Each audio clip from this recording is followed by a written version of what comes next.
So hello students, welcome back to Herons Classes. और आज हम पढ़ने वाले हैं प्रिंसिपल ऑफ होमोजेनिटी। तो हम पहले जानेंगे कि आखिर प्रिंसिपल ऑफ होमोजेनिटी है क्या, सेकंड कि कौन कौन से प्रिंसिपल्स का हमें ध्यान रखना है, एंड थर्ड वीडियो के अंत में हम न्यूमेरिकल्स भी सॉल्व करेंगे और न्यूमेरिकल सॉल्व करके ये जानने की कोशिश करेंगे कि कैसे इन प्रिंसिपल का इस्तेमाल करके हम बेसिक से एडवांस लेवल के क्वेश्चंस को डील करते हैं। तो न्यूमेरिकल्स को मिस मत कीजिएगा, वीडियो को अंत तक जरूर देखिएगा। And don't forget, in the last class we learned what are physical dimensions and how we can calculate the physical dimensions of physical quantities. So अगर आप वो वीडियो मिस कर चुके हो तो इस वीडियो को जरूर देखिए और डिस्क्रिप्शन बॉक्स में इसकी लिंक दी जा चुकी है, उसे आप जरूर विजिट कर लीजिए इस वीडियो को देखने से पहले। चलिए, welcome back to Herons Classes. I am your physics teacher, let's learn with me.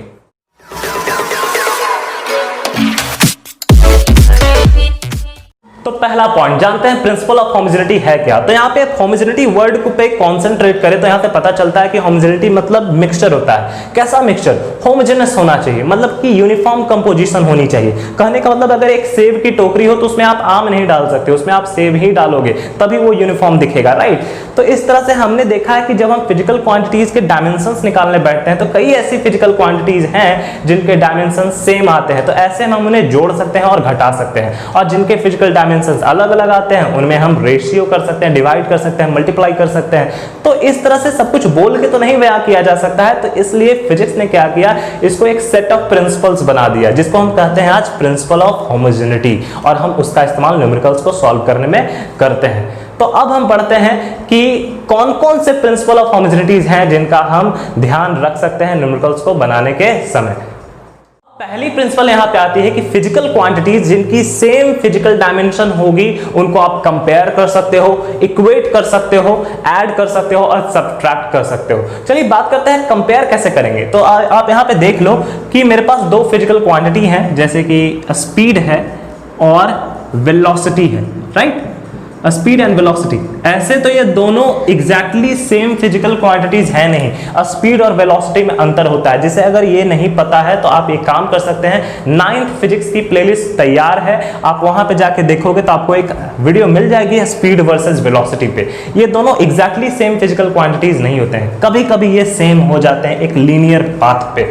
तो अब देखते हैं स्पीड का अगर हम डायमेंशन निकाले तो इसका जनरल फॉर्मूला होता है distance by time taken, right. और वेलोसिटी का क्या होता है formula? Displacement bye time taken, displacement, और ये क्या हो जाएगा? Distance by time taken. अब डिस्टेंस क्या है? लेंथ है एक्चुअली, तो हम इसको L लिख सकते हैं। टाइम के लिए हम क्या रिप्रेजेंट करते थे? T रिप्रेजेंट करते थे, तो यहां पे आप क्या लिखो? L T लिखोगे, L बाई T। यहां पे भी सेम होगा, L बाई टी। क्यों? क्योंकि डिस्प्लेसमेंट भी तो लेंथ है, तो एल टी। इसको आप क्या लिख सकते हो? एल टी इनवर्स लिख सकते हो, और इसको भी क्या लिखा जा सकता है? L T inverse. अगर आप पूरा लिखे एम एल टी करके लिखे तो ये ऐसे होगा, एम एल टी, जहां पे मास के लिए आपको कुछ नहीं मिल रहा है 0, लेंथ के लिए आपको 1 मिल रहा है और टी के लिए आपको -1 मिल रहा है। यहां पे भी अगर आप एम एल टी फॉर्म में लिखो एम एल टी तो डायमेंशंस आपके क्या बन जाते हैं? मास के लिए 0 बनेगा, लेंथ के लिए 1 बनेगा और टी के लिए -1 बनेगा। तो ये एग्जैक्टली सेम डायमेंशन बन रहे हैं, सेम डायमेंशन है, कह सकते हो कि सेम डायमेंशन है। तो आप कर क्या सकते हो? आप इसे कंपेयर कर सकते हो, राइट। स्पीड और वेलोसिटी को यहाँ पे कंपेयर किया जा सकता है। अब बात करते हैं कि इक्वेट कैसे करेंगे। तो फोर्स और वेट देख लेते हैं। अब कोई इंसान अगर यहाँ पे खड़ा हो, ऑफ कोर्स ये पृथ्वी है हमारी, तो एक सेंटर से एक फोर्स इसे खींचता है अपनी तरफ, और वही बात यहाँ पे की जा सकती है। आप ऐसे कह सकते हो कि इस पर्सन और इस अर्थ के बीच में एक ग्रेविटेशनल फोर्स लग रहा है, हम कह सकते हैं ग्रेविटेशनल फोर्स लग रहा है, राइट। और यही ग्रेविटेशनल फोर्स इसकी क्या बन जाती है? वेट बन जाती है। यही ग्रेविटेशनल फोर्स इसकी वेट भी कहलाती है। कहने का मतलब जितना ग्रेविटेशनल फोर्स आपके और अर्थ के बीच में होगा वही आपकी वेट कहलाएगी। तो यहाँ पे अगर हम फोर्स का एक जनरल फॉर्मूला देखें तो फोर्स की जनरल फॉर्मूला होती है मास टाइम्स एक्सेलरेशन, और वेट की जनरल फॉर्मूला होती है mass into gravitational acceleration, right. तो यहाँ पे मास का क्या होगा? मास का तो m होगा, मास को हम m से रिप्रेजेंट करेंगे। एक्सेलरेशन क्या होती है? मीटर पर सेकंड स्क्वायर होती है, राइट। तो यहाँ पे देखो मीटर है तो L हो जाएगा, ये हम यहाँ पे L लिख सकते हैं। और यहाँ पे सेकंड स्क्वायर है तो सेकंड मतलब टाइम, तो हम यहाँ पे क्या लिख सकते हैं? बाई टी स्क्वायर लिख सकते हैं। ओके, यहाँ पर भी देखें तो यहाँ पे भी कुछ इसी तरह का नजर आता है, मास को m से रिप्रेजेंट करिए। Gravitational acceleration is nothing but acceleration, ये भी तो एक्सेलरेशन है ना, बस ड्यू टू ग्रेविटी है ये, तो ये भी L/t² ही होने वाली है। और यहाँ से अगर हम इसको सजाएं तो ये mLT और ये भी mLT, और यहाँ पे आप पावर देते चले जाओ, पावर या फिर डायमेंशन आप इसको कहें, m के लिए 1 होगा, L के लिए 1 होगा, और T के लिए क्या होगा, T नीचे था तो इसके लिए -2 होगा। यहाँ भी सेम चीज हो जाएगी। अब देखो आप, ये फोर्स के लिए था और ये वेट के लिए, राइट, फोर्स और वेट दोनों की डायमेंशन सेम है, तो यहाँ पे आप फोर्स और वेट को क्या कर सकते हो, इक्वेट कर सकते हो। आपने इक्वेट करा ना, जो आपके और अर्थ के बीच की ग्रेविटेशनल फोर्स थी वही वेट कहला रही है, राइट। तो यहाँ पे आप दो ऐसे इक्वेशन को इक्वेट कर सकते हो जिनकी सेम फिजिकल डायमेंशन है। अब बात करते हैं कि आप ऐड कैसे कर सकते हो, जैसे कि x और x 2x होता है, x + y 2x नहीं हो सकता है, राइट। तो जैसे कि आप देखो, मास में ले लेता हूं और एक दूसरे इंसान का मैं मास ले लेता हूं, यहाँ पे 2 इंसान हैं। अब इसका मास 6 kg होगा और इसका मास 10 kg होगा, तो ये दोनों सेम फिजिकल क्वांटिटीज हैं और इनकी डायमेंशन भी सेम होगी। लेंथ और टाइम तो है नहीं इसमें, तो आप सीधे कह सकते हो कि m1 है ये और ये भी m1 है, और LT के लिए क्या होगा, 0 0 होगा, LT के लिए 0 0 होगा। दोनों सेम फिजिकल डायमेंशन है, तो आप इसको क्या कर सकते हो, ऐड कर सकते हो। क्या हम नहीं ऐड कर सकते हैं, जैसे कि अगर दो अलग अलग फिजिकल क्वांटिटी हो गई, मास हो गई और टाइम हो गई। अब मान के चलो मास 10 kg है और टाइम 6 सेकंड है, तो क्या आप 10 kg और 6 सेकंड को जोड़ सकते हो क्या ये पॉसिबल है, नहीं पॉसिबल है, राइट। अब हम सेम फिजिकल क्वांटिटीज को माइनस भी कर सकते थे। हम अगर अंतर निकालना चाहें तो 10 kg और 6 kg के बीच का अंतर क्या होगा, 4 kg होगा। तो यहाँ पे हम सब्ट्रैक्ट भी कर सकते हैं, जोड़ भी सकते हैं, 14 kg हो जाएगा जोड़ के, अंतर भी निकाल सकते हैं और सम भी निकाल सकते हैं। तो इस तरह से हमने देखा कि प्रिंसिपल ऑफ होमोजेनिटी में जो पहला प्रिंसिपल है कि अगर आप सेम फिजिकल डायमेंशन है तो उसमें आप कंपेयर कर सकते हो, इक्वेट कर सकते हो, ऐड कर सकते हो और सब्ट्रैक्ट कर सकते हो। सेकंड प्रिंसिपल, तो फिजिकल क्वांटिटीज जिनकी डिफरेंट फिजिकल डायमेंशन है, आप उन्हें जोड़ तो नहीं सकते हो या घटा तो नहीं सकते, पर उन्हें आप डिवीजन में रख सकते हो, रेशियो में रख सकते हो या फिर मल्टीप्लाई कर सकते हो। जैसे कि हम देखते हैं स्पीड का फॉर्मूला, स्पीड का फॉर्मूला क्या होता है, distance by time taken, right, distance by time taken, very popular formula है, you have been using since your childhood, right. तो यहाँ पे डिस्टेंस के लिए क्या आप लिख सकते हो, डिस्टेंस के लिए लेंथ है चूंकि तो L लिखेंगे, और टाइम के लिए आप क्या लिखोगे, इसके लिए आप T लिखोगे। तो यहाँ पे L1 होगा, T1 होगा। और अच्छे तरीके से लिखना चाहते हैं तो आप इसे ऐसे भी लिख सकते थे, m0 L1 और T0, राइट। यहाँ पे आप लिख सकते थे m0 L0 और T1। यहाँ पे दोनों की फिजिकल डायमेंशन अलग अलग है, इसलिए आप इसे जोड़ नहीं सकते हो, आप इसे रेशियो में जरूर रख सकते हो। एक और फॉर्मूला देखते हैं हम, power equal work done by time taken होता है, power equal work done by time taken होता है। अब work done by time taken में आप देखिए दो फिजिकल क्वांटिटीज हैं, वर्क डन है और टाइम टेकन है, ये दोनों की फिजिकल डायमेंशन अलग अलग होती है। अगर हम वर्क डन की देखें तो वर्क डन की फिजिकल डायमेंशन होती है m L2 T-2, और टाइम की होगी T ओनली, और ऐसे भी आप लिख सकते हैं m0 L0 और T1। यहाँ पे देखो दोनों की फिजिकल डायमेंशन अलग अलग है। अगर आपको वर्क डन की फिजिकल डायमेंशन निकालनी है तो वहाँ पे स्क्रीनशॉट आपको दिख रहा होगा, आप उसे फॉलो करके निकाल सकते हो, सीख सकते हो। तो यहाँ पे अगर दो फिजिकल क्वांटिटी जिसकी अलग अलग फिजिकल डायमेंशन है तो आप उसको रेशियो में रख सकते हो, अगेन मल्टीप्लाई कर सकते हो, पर ऐड और सब्ट्रैक्ट नहीं कर सकते हो, ये एक लिमिटेशन है यहाँ पे। तो तीसरा प्रिंसिपल है dimension of all the physical quantities written on both sides of equation should be same. कहने का मतलब जैसे कि एक फॉर्मूला मैंने ले लिया है, इक्वेशन ऑफ मोशन, बहुत ही पॉपुलर इक्वेशन ऑफ मोशन है, S = ut + ½ at²। आपने 9th में पढ़ा है ये equation of motion, second equation of motion, right. अब यहाँ पे डिस्टेंस के लिए जो फिजिकल डायमेंशन होगा इक्वल के इस side which will be called LHS, left hand side, और इसको हम पूरे को क्या बोलेंगे, राइट हैंड साइड। तो यहाँ पे लेफ्ट हैंड साइड जो फिजिकल डायमेंशन होने वाला है वही डायमेंशन राइट हैंड साइड होने वाला है, ये सब मिला के। कैसे देखते हैं, तो डिस्टेंस के लिए आप क्या लेते हो फिजिकल डायमेंशन, डिस्टेंस के लिए आप लेते हो L लेते हो, लेंथ में आप इसको मेजर करते हो तो L1 इसको आप लिख दो, और देखते हैं कि इधर L1 आता है या नहीं। तो ये क्या है, ये वेलोसिटी है, इनिशियल वेलोसिटी। वेलोसिटी इक्वल क्या होता है, डिस्प्लेसमेंट बाय टाइम टेकन। जो भी आपको यहाँ पे डायमेंशन में लिखूंगा आपको उधर स्क्रीनशॉट में मिल जाएगी। वेलोसिटी की कैसे निकालनी है डायमेंशन, वहां पे दिख रही होगी आपको। तो वेलोसिटी का आपका डायमेंशन होने वाला है यहाँ पे एल टी इनवर्स। ओके, अब यहाँ पे टाइम दिख रहा है आपको, तो टाइम के लिए क्या होगा, टाइम के लिए तो सिंपल टी होगा, ये इनटू में है, इनटू में लिख रहा हूँ, बाद में इसको हम अलग कर लें। इसको चलो इनटू को ऐसे लिखते हैं, इनटू को हम इस तरह से लिखते हैं। Okay, T. अब यहाँ पे प्लस आ गया है, प्लस। आगे देखते हैं, हाफ तो कांस्टेंट है, आप कांस्टेंट को छोड़ दो, ध्यान रखना कांस्टेंट को हटा देना है। कांस्टेंट मतलब कि डायमेंशनलेस, और जब वो डायमेंशनलेस है तो उसको काउंट नहीं करना है। अब आती है एक्सेलरेशन। एक्सेलरेशन का आपने पीछे भी देखा था कैसे निकाली जाती है, यहाँ पे आपको स्क्रीनशॉट भी दिख रही होगी कि एक्सेलरेशन का कैसे निकालना है। तो एक्सेलरेशन का होता है यहाँ पे L T minus two. Okay, time square है तो यहाँ पे क्या हो सकता है, t2 हो सकता है, बीच में क्या है, इनटू है तो इनटू दे दो। अब आते हैं कैलकुलेट करते हैं, L T minus one T क्या हो जाएगा, t माइनस वन। अब जब सेम बेस हो और यहाँ पे पावर 1 है, यहाँ पे पावर माइनस 1 है, तो minus 1 plus 1 it is going to 0, और जब t 0 होगा तो कुछ नहीं रहेगा, वो 1 रह जाएगा, तो l इंटू 1 l ही होने वाला है। प्लस यहाँ पे देखो एल टी माइनस टू और t2 है, तो minus two plus two, again base same है तो माइनस टू और प्लस टू क्या होने वाला है, 0 होने वाला है। तो t का पावर अगर आप 0 लोगे तो ये 1 हो जाएगा, और l को जब 1 से गुना करोगे तो l ही रहेगा, तो इट इज l। अब बताओ l को l से आप जोड़ते हो तो क्या मिलता है, कई लोग बोलेंगे सर 2l मिलेगा, पर 2 क्यों हम रखेंगे, 2 तो कांस्टेंट है, मुझे क्या मतलब है, डायमेंशन से मतलब है, तो मैं 2 को हटा दूंगा, मुझे मिलने वाला है लेंथ। अगर लेंथ और लेंथ जोड़ोगे तो लेंथ ही मिलेगी।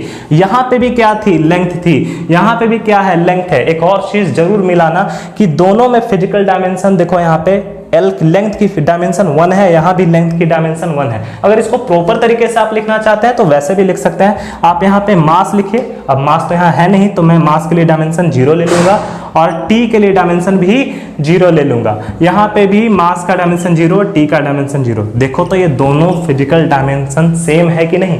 तो कोई भी इक्वेशन हो जो एस्टैब्लिश्ड इक्वेशन है फिजिक्स में, उसमें ये जरूर होगा कि इक्वल के इस साइड वही डायमेंशन होगा जो कि इक्वल के उस साइड होने वाला है। इस तरह से आप एक तैयार कर लोगे कि a प्लस बी का जो डायमेंशन होता है वही c प्लस डी का डायमेंशन होता है। ये एक एस्टैब्लिश्ड प्रिंसिपल है होमोजेनिटी में, तो इसका इस्तेमाल काफी होना है अगले न्यूमेरिकल्स में, देखिएगा।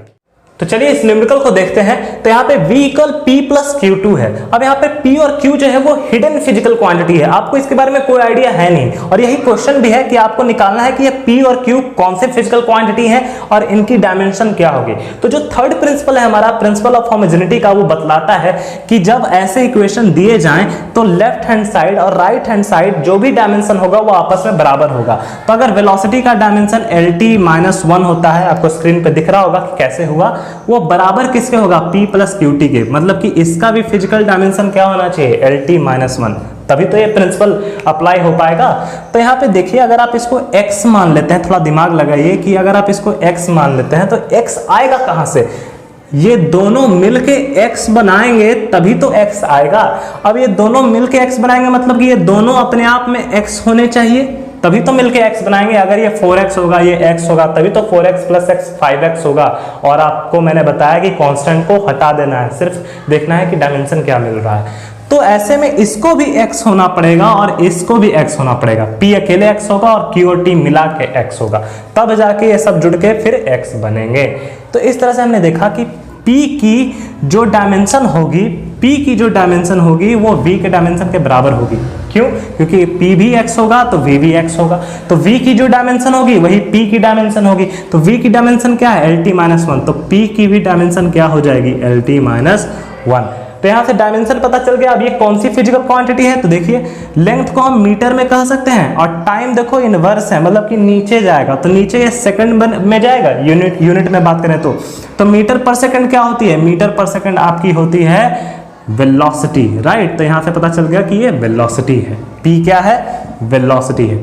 अब आते हैं qt, तो qt भी तो x होगा, राइट, तभी तो x प्लस x बनेंगे और ये x के बराबर होगा। तो उस तरह से q और t का जो डायमेंशन होगा वही डायमेंशन v का होना चाहिए और v का जो डायमेंशन होगा वही डायमेंशन q और t का होना चाहिए। तो v का डायमेंशन क्या है, LT-1, तो qt का भी डायमेंशन क्या हो जाएगा, LT-1। पर होल्ड, आपको क्या निकालना है, q का निकालना है, राइट, t का तो आपको नहीं निकालना है, t तो पता ही है कि टाइम है, q का कैसे निकालेंगे। तो q को यहीं छोड़ दो और LT-1 ऐसे लिखो और नीचे क्या चल जाएगा, टाइम चल जाएगा। टाइम को कैसे रिप्रेजेंट करते हैं, कैपिटल T से।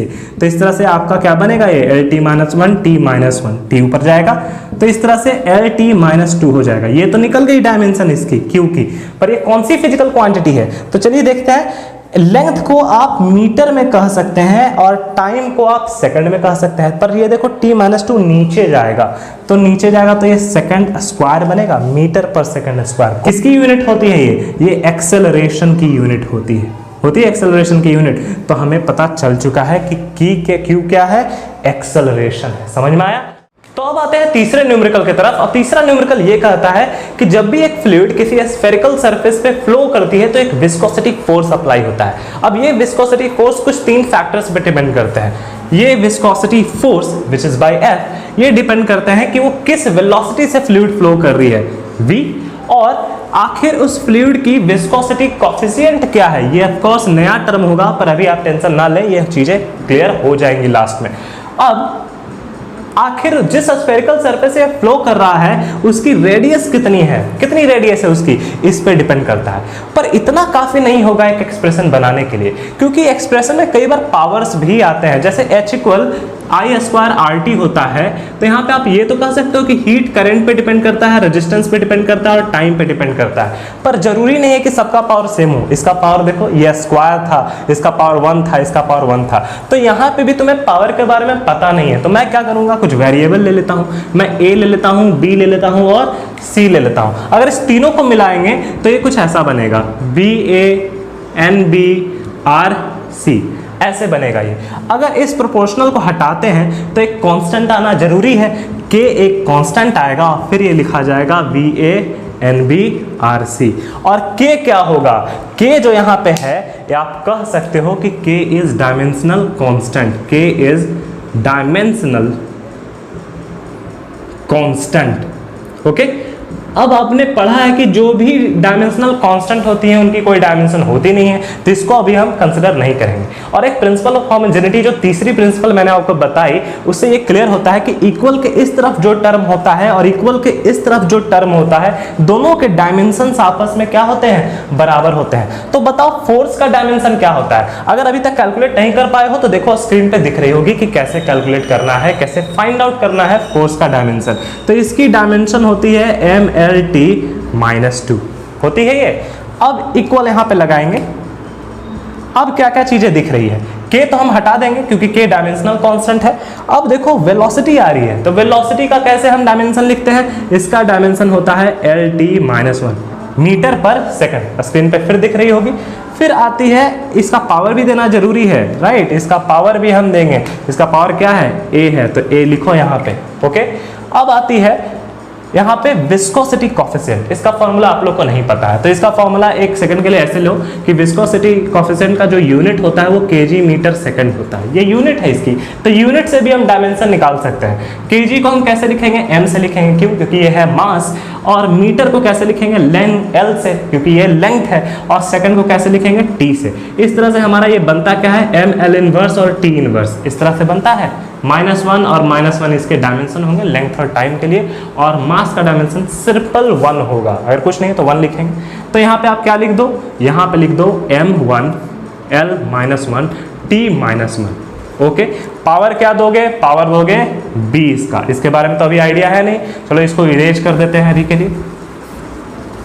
अब आते हैं रेडियस क्या है। रेडियस मतलब कि लेंथ, तो लेंथ को आप कैसे दोगे, लेंथ को तो सिर्फ L लिखोगे और L का पावर क्या होगा 1, यहाँ भी 1 लिख दो। अब इसकी पावर क्या है, C है।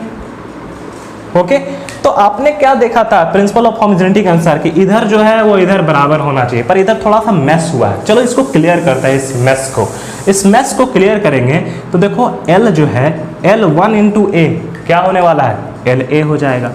ओके, T-1 × A क्या हो जाएगा, T-A होने वाला है, -a। अब फिर आगे बढ़ते हैं, यहाँ पे देखो m1 इंटू बी क्या होगा, b होगा। फिर आता है l -1 इंटू बी -b।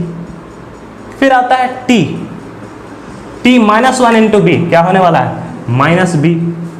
फिर आता है l माइनस ये 1 है, सॉरी l 1 इंटू c हो जाने वाला है, ठीक है। यहाँ पे c लिखो, ओके। अब देखो इसको तुम एक साथ भी लिख सकते हो, जैसे देखो l यहाँ पे लिख दो, और देखो l यहाँ पे है, यहाँ पे है और यहाँ पे है। यहाँ पे a है तो लिखो a, यहाँ पे देखो यहाँ पे -b है, लिखो -b, यहाँ पे c है तो लिखो +c, ऐसे लिखोगे इस तरह से। अब आते हैं आगे m पे आते हैं, ठीक है। m देखो b है और कहीं m नहीं दिख रहा तो mb लिख दो। और t पे आते हैं अब, t, ओके, यहाँ पे b इससे लिख देता हूँ मैं। t पे देखो -b है और यहाँ पे -a है, तो आप ऐसे लिख सकते हो -a -b। देखो यहाँ पे भी MLT दिख रहा है, MLT -2, यहाँ पे L का डायमेंशन 1, M का डायमेंशन 1, तो यहाँ भी तुम्हें डायमेंशंस दिख रहे हैं। इसे मैं ब्लू से ही लिख देता हूँ ताकि आपको ज़्यादा क्लियर नजर आए, ये -2।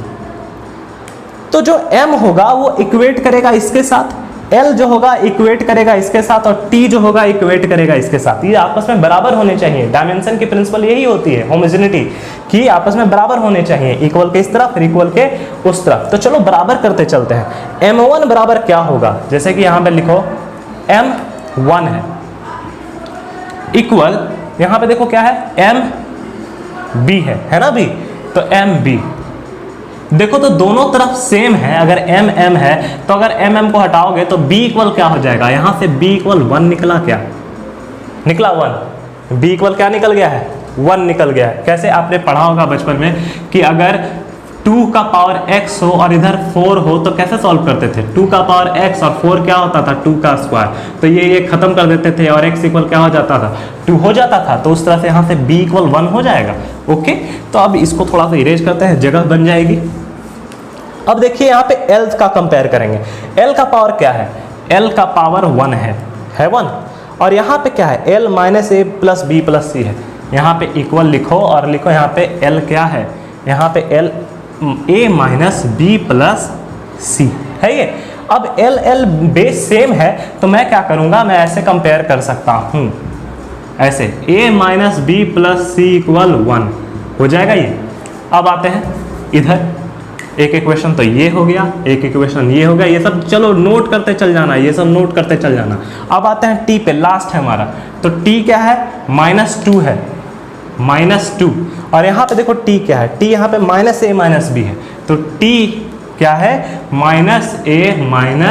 b है ये। तो अगर t इक्वेट होगा तो -a - b इक्वल क्या होगा, -a - b इक्वल -2 होगा। अब यहाँ से देखो b की वैल्यू 1 तुम्हें पता है, तो 1 यहाँ पे पुट कर दिया जाए तो -a - 1 इक्वल -2 होगा। अब -a को उधर ले जाओगे तो ये -1 + 2 होगा। यहाँ से a की वैल्यू क्या आएगी, 1 आएगी, तो चलो a की वैल्यू भी मिल गई है। सब साइड कर लो, यहाँ पे देखो आपकी a की वैल्यू 1 आ गई, b की वैल्यू 1 आ गई। अब चलो लास्ट c है, तो चलो a और b को यहाँ पुट कर दो, a 1 -b भी 1 हो जाएगा, प्लस c इक्वल 1। देखो तो माइनस प्लस कैंसिल हो जाएगा, यहाँ से c क्या निकला, 1 निकला, तो चलो अब c भी 1 निकल गया है।